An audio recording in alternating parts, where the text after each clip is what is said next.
students, today we are here with a new topic, the divine kings. Okay, from the chapter 2, king, farmers and town.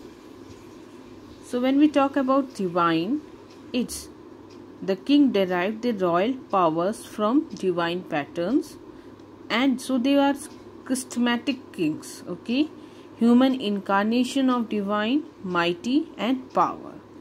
So when we talk about this divine, it's they somewhere they represent themselves as a representatives of God. They have a right to rule, and that right is bestowed on them by the Almighty. So here we saw the downfall of the Mauryan Empire, okay, which were divided into north and south after Ashoka's death. The north collapsed due to the Bactrian invasions. The south was curtailed as Kalinga declared independence. So the end of the Mauryan Empire, the Mauryan, was done by Pushyamitra Sung. The Sunga dynasty had to face Bactrian and Greek invasion, which captured Patliputra for some time. Shungs were followed by short reign of Kand dynasty.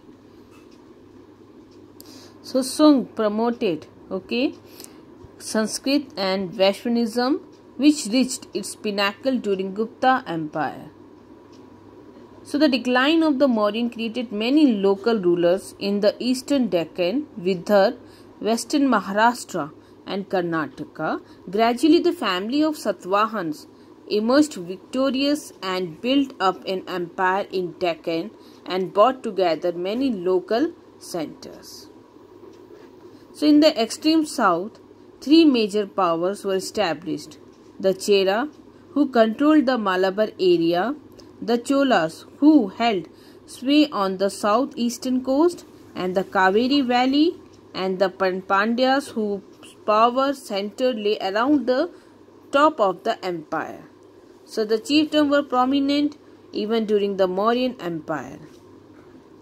So the new dynasties who ruled after the Mauryan empires, the Shungs, the Kands, and you can see Satvahanas, and the Chol, Cheras and Pandya in the south. So Central Asia saw population movement, and there was an entry into the subcontinent of many Central Asia who became a part of the local population. So here you will see the migrations of the people from the Central Asia to the Indian subcontinent. So Indo-Greeks or Bactrian rule was the first to come. The Indo-Greek kingdom in the northwest India did not last long. The Central Asian tribes were affected due to new political and climatic conditions. The Scythian or the Sak attacked Bactria and occupied it. The Sak were able to capture or they conquered northwest India and extended their rules over Kathiawar in Gujarat and Malwa. The ambitions of Shak to extend their kingdom northward was checked by the Kushanas. Parthians, we can see these were kings of Iranian origin.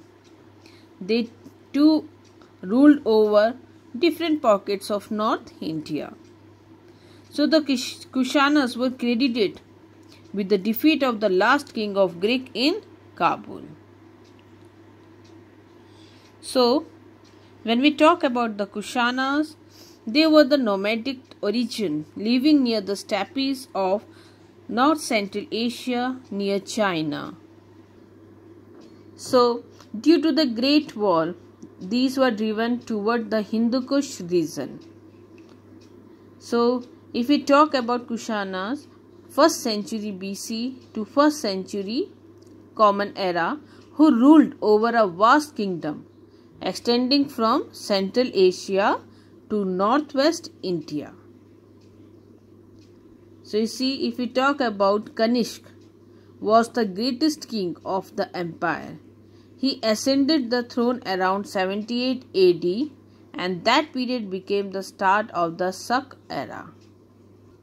The Kushanas' empire reached its greatest extent during the reign of Kanishk, whose legacy as a powerful emperor is preserved in, you can see, in inscription, textual traditions, archaeological remains and coins. So according to the Rabatak Bactrian inscription, the Kushana realms at the time of Kanish extended to the city of Saket, Kaushambi, Patliputra and Shrikampa in the Ganga and Yamuna valley. A colossal statues of Kanish near Mathura in UP, labeling him great king, okay, king of kings, son of God. Kanish showed that they fulfilled the role of universal emperor Chakravartin. Many Kushana rulers also adopted the title here Dev Putra, or the son of God, possibly inspired by Chinese rulers who called themselves as son of heaven. So Buddhist literary sources portray Kanish as a major pattern of Buddhism modeled after the idol of Ashoka. Buddhist imagery appears on some of Kanish coins, but his coin also depict a wide variety of Iranian, Greek and Indian god and goddesses. So thus they claim the high status in ancient time, or they raised their status by portraying themselves as a divine king. So here comes, by the 4th century, there is an evidence of last state, including the very important Gupta Empire. History of Gupta's rulers have been reconstructed from literature, coins, inscription, including Prashasti. So Prashasti are a special kind of inscription and is in a Sanskrit word which means in praise of. So they were composed in praise of rulers by the court poet, which may not be literally true, but they tell us how rulers of that time wanted to illustrate themselves. Okay, so here you see the very good example is the Prayag Prashasti, also known as Allahabad inscriptions. Okay, so which was composed by Hari Sen, the court poet of Samudragupta, in the praise of Samudragupta. So historians often draw factual information from such compositions. Those who have composed treasured them as a poetry work rather than providing factual information. So there is a short extract from the Prayag Prashasti that you can see in this para, okay, which is in praise of Samudragupta, composed by Hari Sen. Okay, so what is there is, there was no rivalry opponent on the earth who can compete with him. By the overflowing of multitude goods, qualities adorned hundreds of good action, who has alone wiped out the fame of the king with the sole or the bottom of his feet. So here, being the cause of prosperity for the good and the destruction of bad, one's whose tender heart can capture only the devotion and humility, then he is possessed of compassion, he is a benefactor, he is the giver of law, help poor, pitiful, you can see forlorns, okay, and embodied kindness to the mankind.